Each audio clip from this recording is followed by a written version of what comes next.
Gaurav Sawant and I are at the kibbutz Be'eri, one of the frontline kibbutzes, Gaurav, where many hostages were taken and over 100 people were actually killed. What you see around Gaurav and me here is utter destruction in this particular commune.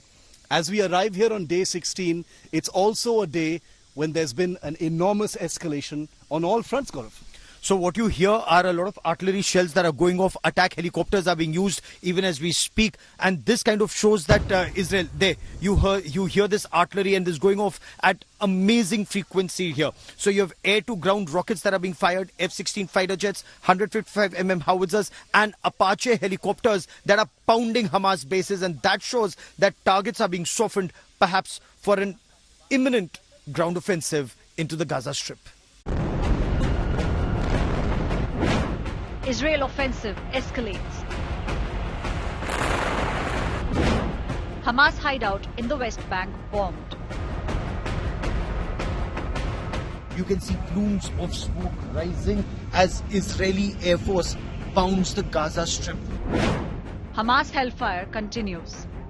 This kind of know-how, you can see the tail fins, you can see the booster module, the very thick metallic fabrication shows that the Hamas has been able to garner this kind of know-how sitting inside Gaza. India's top conflict reporters. This is downtown Tel Aviv, the capital of Israel, and it is completely drowned out by the sound of angry Israelis who've collected here demanding justice for the hostages. Bring you the first-hand account from the war. The bombing of the Al-Ansar Mosque, the imminent threat that Israel cites even at the West Bank, marks the opening of the second front within Israel. And this is something that Israel was extremely apprehensive about. The most exhaustive coverage. Ground reports that no channel has. On a solo base, ceasefire is the only way to actually bring it up. Are now being brought. India today in the war zone.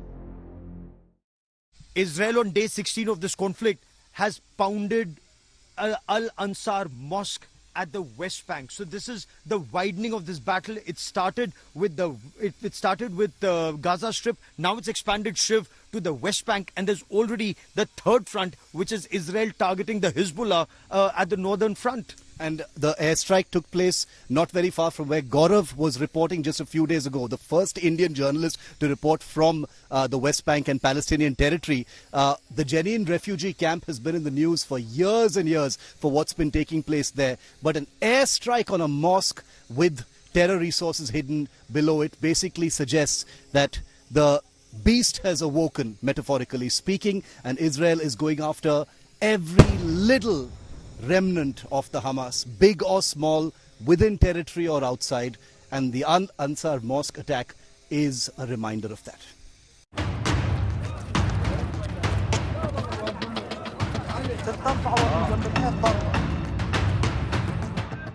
Amid the ongoing war between Israel and Hamas, Israel opened a fresh front in its offensive.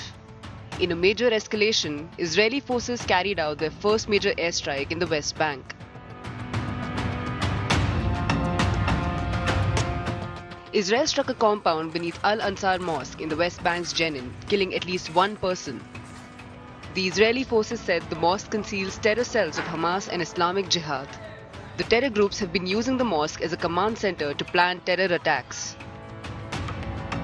Based on specific intelligence inputs, the Israeli forces mounted an airstrike even in the West Bank, targeting the Al-Ansar Mosque, saying Hamas terrorists were not just hiding in the mosque, but were also storing weapons for an imminent attack on Israeli civilians. As the war reaches the West Bank, so far dozens of Palestinian radicals in West Bank have been killed in clashes with Israeli forces. Israel's airstrike on the Al-Ansar Mosque in the West Bank shows that the beast has woken and it's going to go after every single asset of the Hamas.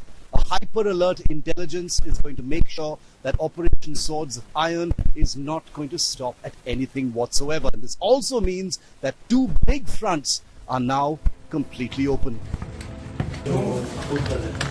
The West Bank strikes come after Israel conducted multiple raids in the region, arresting hundreds of Hamas workers and seizing massive cache of arms and ammunition aimed at attacking Israel.